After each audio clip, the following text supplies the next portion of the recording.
Você esteja bem, que você esteja em paz. O tema do nosso estudo de hoje é o farisaísmo, ou seja, os fariseus. Tá?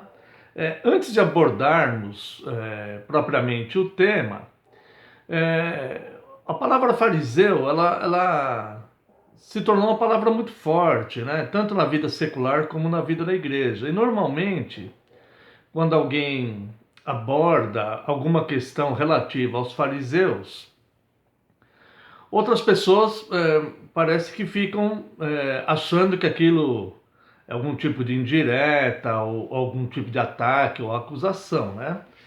E eu quero dizer a todos, né, que tiverem contato com este vídeo, que o que me motiva a fazer esse estudo é apenas porque estudamos a Bíblia, né? Estudamos a Bíblia, estudamos a fé cristã, é, e estudamos também outras religiões e tudo, mas com o objetivo de alcançarmos conhecimento, né? Nunca para criarmos contenda ou para atacar alguém ou para usar a santa palavra de Deus, as escrituras, como indireta para alguma pessoa, algum grupo, alguma instituição. Então, não estamos aqui nem acusando pessoas, nem instituições, nem grupos, né? Apenas estudando a palavra, tá? Então, é porque de fato a palavra fariseu se tornou uma palavra forte, né? E infelizmente ela é muito mal usada hoje em dia, é, e às vezes até em acusações, né? Acusações levianas, tudo. Então, quero deixar todos, esclarecer a todos, deixar bem ciente a todos que o objetivo aqui é só estudar mesmo essa passagem da palavra de Deus. Nós vamos abordar o capítulo 23 de Mateus, e é um capítulo duríssimo, né? O Senhor Jesus, ele usa palavras duríssimas contra os fariseus que haviam na sua época, durante o seu ministério terreno, né? E ele chama esses fariseus de hipócritas por várias vezes, né? Umas 7 vezes. E, e é de fato um capítulo duro, sim, palavras duras, né? Mas nós devemos estudar todas as passagens bíblicas, tá bom? Então vamos, totalmente desarmados, estudarmos a respeito dos fariseus. Quem eram os fariseus? Os fariseus eram um grupo de pessoas que praticavam a fé judaica. Eles faziam parte da comunidade judaica, né? E da religião judaica, dos seus costumes e tudo mais. E como toda religião majoritária, surgem seitas no meio dessas religiões. Nós podemos perceber que existem 4 religiões majoritárias, que é o hinduísmo, o judaísmo, o cristianismo e o islamismo. Essas 4 religiões, elas são majoritárias. Dentro das 4 religiões, surgiram seitas. Essas 4 religiões, elas, ao longo da história, surgiram seitas no meio delas, né? E essas seitas, então, se difundiram, propagaram, aumentaram, então surgiram diversas filosofias, diversos pensamentos, diversas práticas que fugiram da ideia original de cada uma dessas religiões, tá? E no judaísmo não foi diferente. Dentro do judaísmo também surgiram algumas seitas. Entre essas seitas, 2 se destacaram: os saduceus e principalmente os fariseus. Tá? Neste momento da história, Jesus ainda não havia instituído a sua igreja como instituição. A igreja de Cristo como instituição, ela foi organizada através dos apóstolos após a descida do Espírito Santo, né? Então, enquanto instituição, Jesus falou para Pedro que fundamentaria a sua igreja nos apóstolos. Depois, lá em Atos capítulo 1, verso 8, eles recebem a ordem de Cristo de esperarem até receberem poder do alto. E em Atos 2, na descida do Espírito Santo, então, eles começam a pregar o arrependimento, anunciar o reino dos céus e a segunda volta de Cristo, né? Anunciar a vida eterna, a salvação e condenação e tudo mais, tá? Então, neste momento da história, quando Jesus está falando com os fariseus, a igreja como instituição, a Igreja de Cristo como instituição, ainda não havia sido organizada. Existia, é claro, a igreja como organismo espiritual, invisível, né? Que é formada por todos os salvos de todas as eras. Mas a igreja, enquanto instituição, ela ainda não havia sido organizada. E dentro, eles viviam praticamente, o que permeava ali, o que dominava ali, era a religião judaica, né? Eles ainda guardavam leis, e todo aquele conjunto cerimonial e todas aquelas coisas, neste momento aqui da história. E dentro da religião judaica surgiram algumas seitas, como eu disse, em que se destacaram os saduceus e principalmente os fariseus. Tá? Os fariseus, eles surgiram uns 2 séculos mais ou menos antes de Cristo. E eles começaram então a lançar alguns fundamentos. Eles davam uma importância muito grande à tradição oral. Eles davam mais importância, os fariseus, né? Essa seita dos fariseus. Eles davam uma importância maior às tradições orais do que a palavra escrita que eles tinham na sua época, as escrituras que eles tinham na sua época. E dentro dessas tradições orais foram acrescentados elementos. Então haviam ali alguns elementos, algumas regras que os fariseus colocaram dentro da religião judaica, que não pertenciam aos livros da lei, né? Não pertenciam à Torá, a Taná, ali os livros do Pentateuco e tudo mais. Então, questões que eles colocavam como lei, mas que Moisés não havia ordenado. Então é por isso que aqui no capítulo 23 de Mateus, se você quiser abrir sua Bíblia no Evangelho de Mateus, capítulo 23, nós podemos observar que Jesus falava algo interessante com relação a isso.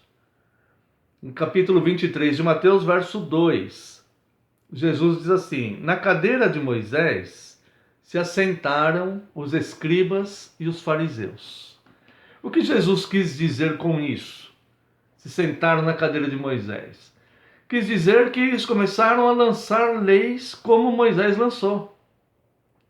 Né? Então eles falam, os fariseus, os escribas e os escribas, eles eram fariseus também nessa época, a maioria deles pertencia à seita dos fariseus. Então os escribas e os fariseus, eles se sentaram na cadeira de Moisés, ou seja, eles estão proclamando leis aí, mas diferente de Moisés, que Deus deu a lei para Moisés passar para o povo, né? Deus levantou Moisés ali. Estes fariseus, eles não foi Deus que havia dado aquele conjunto de regras ali, que eles incorporaram à lei. Então nós vemos aqui algumas situações que os fariseus eles acrescentavam, né, algumas coisas à lei. E o Senhor Jesus fala aqui a respeito dos fariseus, no próprio evangelho aqui de Lucas. Deixa eu ver, eu já pus o capítulo 16 de Lucas, verso 15. Jesus se refere a eles, né? Vamos ler do 14 aos 16. Os fariseus, que eram avarentos, ouviam tudo isso e o ridicularizavam Jesus. Mas Jesus lhes disse: vós sois o que vos justificais a vós mesmos diante dos homens. Mas Deus conhece o vosso coração, pois aquilo que é elevado entre os homens é abominação diante de Deus. Então Jesus ele teve diversos embates com os fariseus. E o povo naquela época, eles viam os fariseus como pessoas consagradas ao extremo, homens que viviam de fato a verdadeira religião ali e tal. Era essa aparência que eles causavam na sociedade.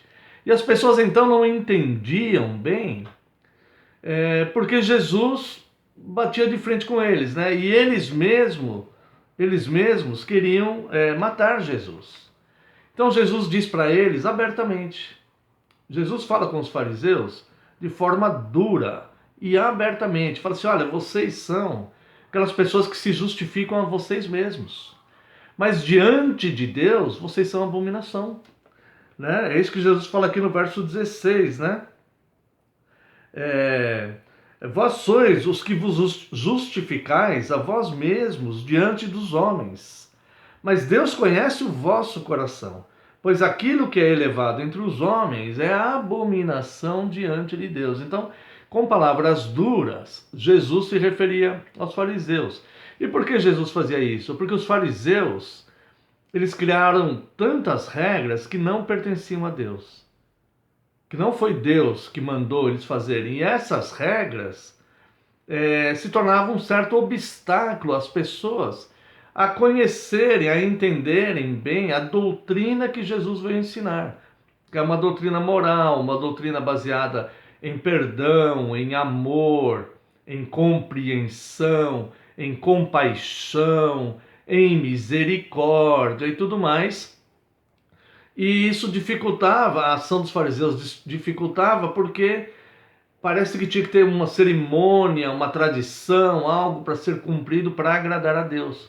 Quando na verdade o mandamento de Deus que agrada a Deus é uma questão moral, viver de boa fé, fazendo bem, crendo em Cristo e ensinando a sã doutrina, arrependendo-se dos seus próprios pecados. A luta é mais interior do que propriamente outra coisa, né? A luta do cristão não é contra a carne e sangue, é contra o pecado, é contra ele mesmo.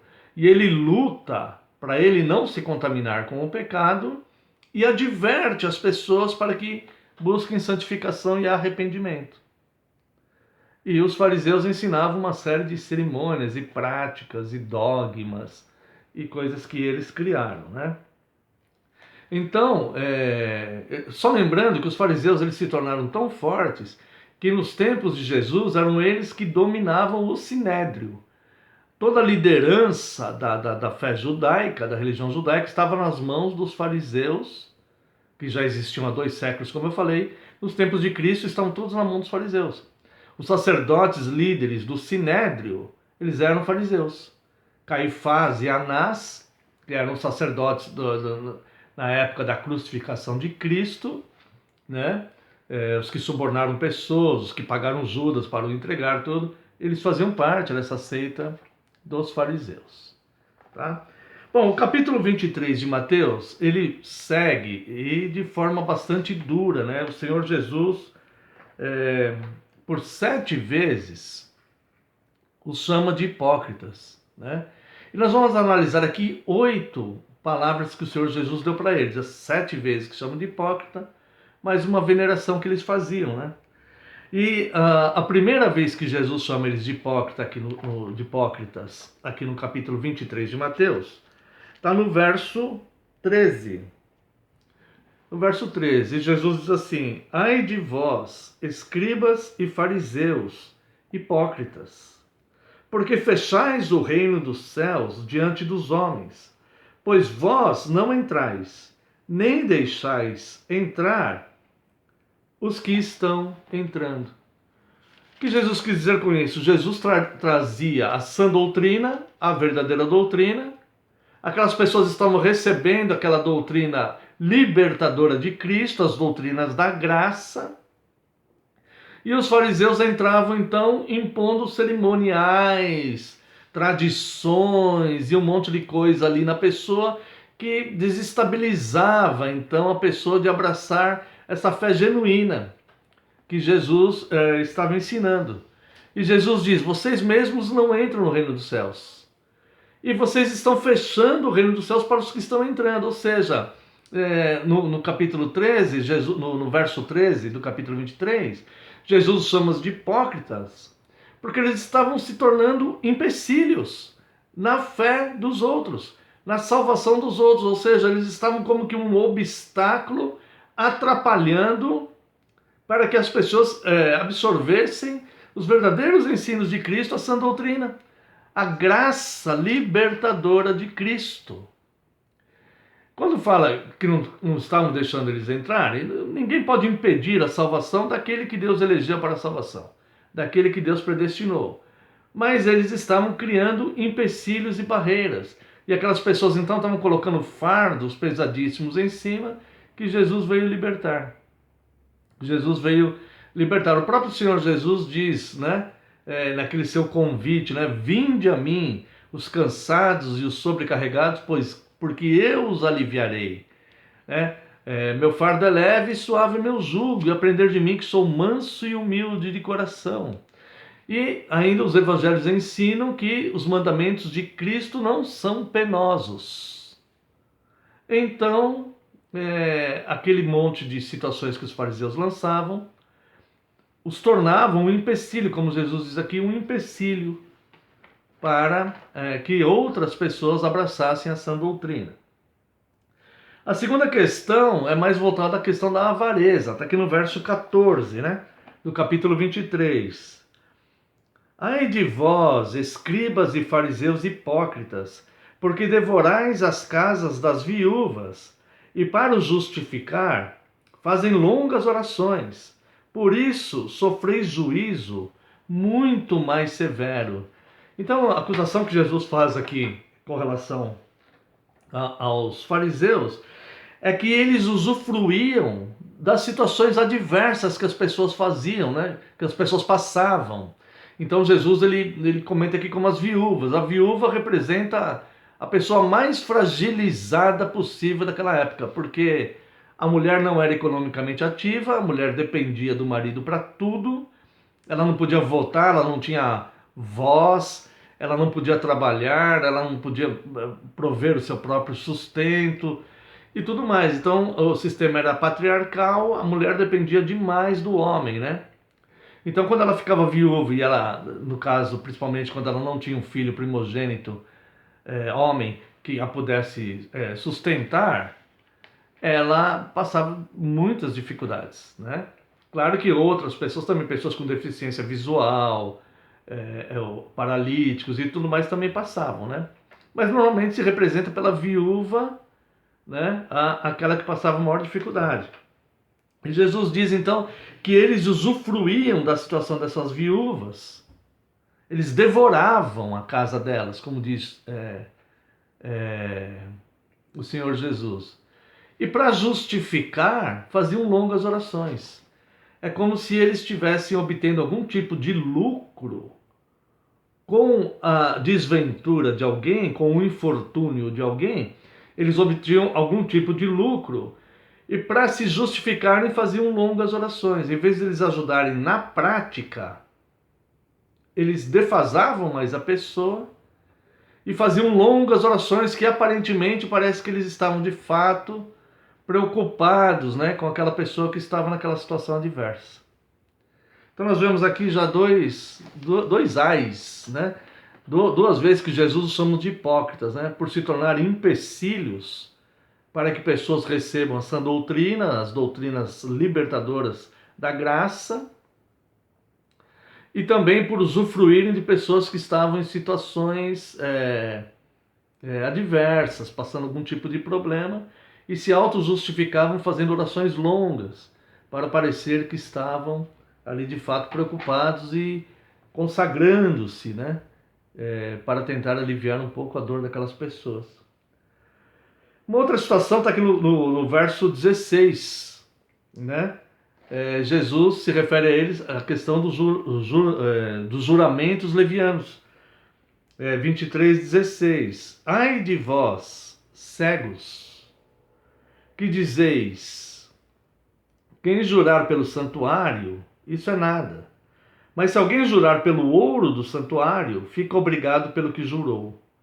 Insensatos e cegos, pois qual é maior, o ouro ou o santuário que santifica o ouro?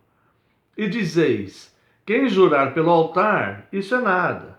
Quem, porém, jurar pela oferta que está sobre o altar, fica obrigado pelo que jurou. Cegos, pois qual é maior, a oferta ou o altar que santifica a oferta? Portanto, quem jurar pelo altar, jura por ele e por tudo que sobre ele está. Quem jurar pelo santuário, jura por ele e por aquele que nele habita. Quem jurar pelo céu, jura pelo trono de Deus e por aquele que no trono está sentado. Aqui nós vemos duas situações. A primeira eram juramentos levianos. Então, eles juravam pelos símbolos da fé. E o segundo é que eles faziam uma troca de valores ali. Falou assim, olha, jurar pelo santuário não é nada. Agora, jurar pelo ouro do santuário aí tem algum valor. Jurar pelo altar não é nada. Agora, jurar pela oferta que é depositada no altar tem. Como se as ofertas, as riquezas, fossem maiores do que aquele que está no altar, aquele a quem o templo é destinado, aquele cujos símbolos apontam para ele, que é o próprio Cristo, que é Deus. Então, o que está no altar é Deus, ele é superior às ofertas. O que está no templo, no santo templo, é Deus, ele é superior ao ouro que está no templo. É isso que Jesus está falando. Então, eles trocavam os valores e faziam juramentos se justificando e exaltando mais a questão material do que a questão espiritual da fé. E isso Jesus não admitia de forma alguma, né?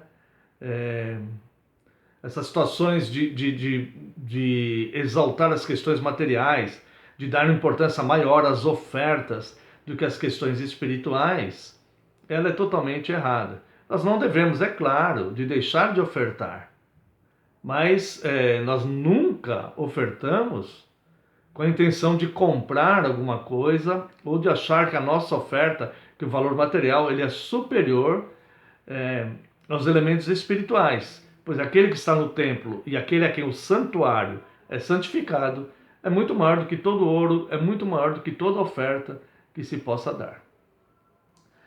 A quarta questão, ou melhor, a quinta, é uma troca de valores, né? Está aqui no verso 23 do capítulo 23. Ai de vós, escribas e fariseus hipócritas, porque dais o dízimo da hortelã, do endro e do cominho, e tendes negligenciado os preceitos mais importantes da lei, a justiça, a misericórdia e a fé. Deveis, porém, fazer estas coisas sem omitir aquelas. Guias cegos, que coais o mosquito e engolis o camelo. Então o que Jesus está falando aqui é que eles eram impecáveis ao dar o dízimo, mas negligenciavam os preceitos mais importantes da fé cristã, né? Que é a lei, a justiça e a misericórdia. Então Jesus, ele fala que não é para dar o dízimo, é para dar o dízimo, mas para fazer também, para se dar também no sentido de ser misericordioso, de cumprir a lei e de ser justo. Não é para fazer uma coisa e omitir a outra, né? Então vai dentro mais ou menos da questão ali das ofertas. O Senhor Jesus fala para eles aqui, fala assim, olha, vocês dão o dízimo do hortelã, do cominho, né? Mas negligenciam os preceitos importantíssimos da fé, que é a lei, a justiça e a misericórdia. Então, irmãos, cumprir a lei de Deus, os mandamentos de Deus, sermos pessoas justas e exercermos misericórdia, isso tanto estava na lei judaica, nos padrões da fé da religião judaica, né, como na fé cristã. Nós devemos guardar os mandamentos de Deus, de Cristo, que vemos ensinado pelos apóstolos no Novo Testamento, sermos pessoas justas, procurarmos ser justos, não agirmos com injustiça. Nós não devemos folgar, nos alegrarmos com a injustiça, mas sermos justos, né? E, acima de tudo, misericordiosos. Nós devemos ser misericordiosos, né? A misericórdia, irmãos, está muito acima de juízo e muito acima de qualquer oferta, qualquer situação material. Depois vem no verso 25, a questão da aparência exterior, né? Verso 25. Ai de vós, escribas e fariseus hipócritas, porque limpais o exterior do copo e do prato, mas estes por dentro estão cheios de rapina e intemperança. Fariseu cego, limpa primeiro o interior do copo, para que também o seu exterior fique limpo. Nós vemos que realmente são palavras duras que Jesus falou para os fariseus, né? Eles criaram, dentro dos seus argumentos ali, das suas regras de fé, né? Eles criaram limpar bem o prato, limpar bem o copo antes de qualquer refeição ou de tomar qualquer bebida, né? E Jesus fala, olha, vocês fazem isso, mas por dentro vocês estão cheios de rapina, vocês limpam só o exterior e não o interior. Em outra passagem lá em Marcos, Jesus fala, o que contamina o homem não é o que entra pela boca do homem, mas é o que sai dela. Porque é do coração que procedem os maus desígnios, né? Às vezes tomar, claro que tem uma questão de higiene, lógico, né? Mas às vezes tomar uma água num copo que não esteja muito limpo, né? Nem se compara com uma palavra que muitas vezes nós falamos e que magoa alguém ou que faz uma devastação na mente, na alma de uma pessoa. Às vezes falamos e nem percebemos, irmãos. Quando menosprezamos uma pessoa, quando menosprezamos a fé da pessoa, né? Quando negligenciamos o amor, uma palavra de conforto e falamos uma palavra de ataque ou de julgamento impróprio, temerário, muitas vezes nós nunca, na verdade, irmãos, nós nunca sabemos o alcance das nossas palavras, né? E às vezes nem por mal, sem intenção, mas às vezes a gente magoa uma pessoa de tal forma, né, que fica difícil até a pessoa se levantar. Então é por isso que nós devemos tomar muito cuidado com as nossas palavras, com o nosso proceder, né? Eu creio que todos nós já usamos de palavras que não deveríamos falar. Às vezes sem intenção nenhuma, mas complicado quando é com intenção. Por isso que nós não devemos ter o dolo, a premeditação de falar alguma coisa que vai atacar alguém, tá? Eu até tive preocupação no início desse estudo, né, irmãos, de que ninguém pense que eu estou usando os fariseus para atacar alguma instituição, alguma coisa que seja contrária ao que eu creio, né? Não, estamos falando somente dos fariseus, tá bom? E seus atos, né? Mesmo nessa sequência aqui do prato e dos copos, né? Jesus ainda fala aqui no verso 27, ai de vós, escribas e fariseus hipócritas, porque sois semelhantes aos sepulcros caiados, que por fora se mostram belos, mas interiormente estão cheios de ossos de mortos e de toda imundícia. Assim também vós, exteriormente, pareceis justos aos homens, mas por dentro estáis cheios de hipocrisia e de iniquidade. Então, irmãos, é uma palavra duríssima de Jesus, mas Jesus ele tinha o direito de dar essa palavra porque ele conhecia o interior do ser humano. E ele diz aqui que esses fariseus que estavam envolvidos ali com a religião judaica, liderando a religião judaica, que se sentaram na cadeira de Moisés colocando diversos preceitos e dogmas que o próprio Deus não mandou, e que gostavam de ter aparência de santificação, Jesus disse que essas pessoas eram como sepulcros caiados. Caiado é passar cal, pintar com cal, né?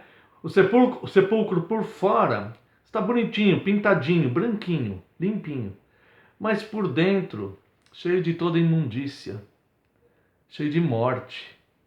E é assim que Jesus se referiu aos fariseus.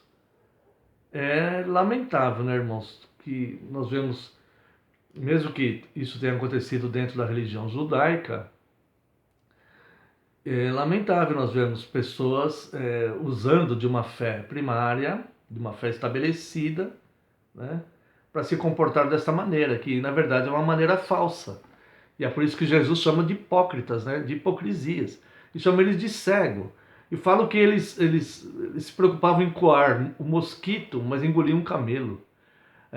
As coisas sem importância nenhuma, eles eram exigentes e rigorosos, extremamente litúrgicos com as coisas, né? E nas coisas que realmente tinham muito valor, que eram importantes, as questões morais, eles negligenciavam amor, misericórdia, lei, justiça, né? Perdão, amor, compreensão. Essas coisas todas eles negligenciavam e se prendiam aos preceitos que eles mesmos tinham criado e introduzido na fé judaica. E finalmente, irmãos, a falsa veneração, verso 29, né?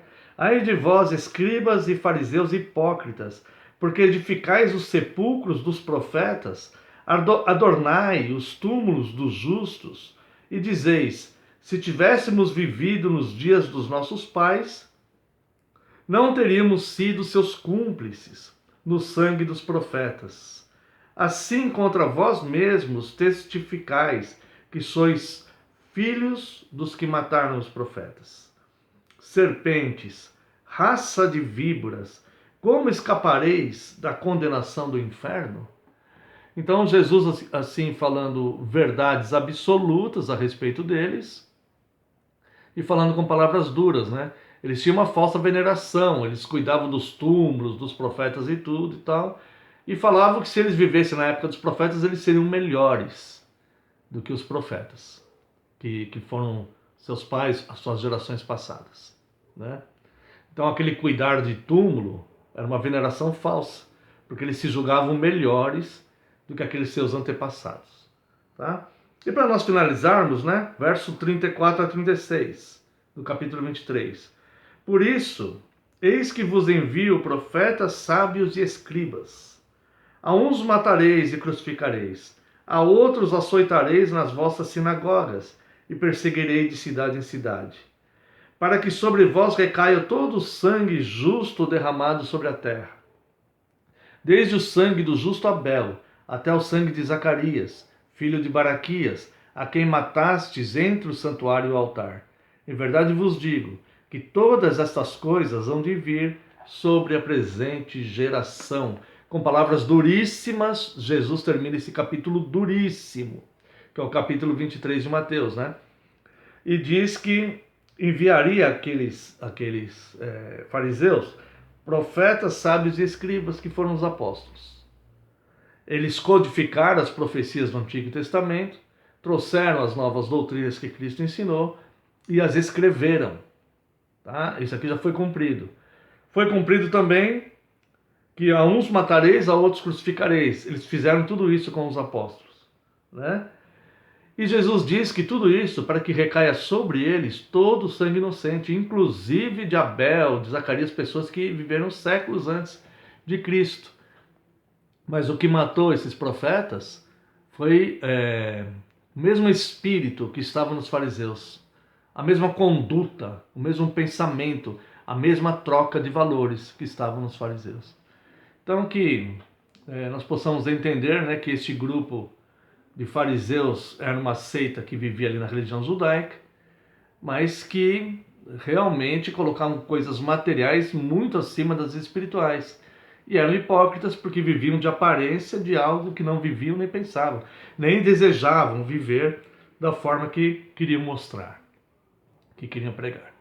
Que o farisaísmo, essas atitudes farisaicas, as atitudes que eles tinham, possam passar bem longe de nós. E que nós nunca, nunca nos entreguemos, né, a tal hipocrisia como viviam os fariseus. Espero que esse estudo edifique a sua vida no sentido de conhecimento da palavra de Deus. Quem eram os fariseus? Deus te abençoe.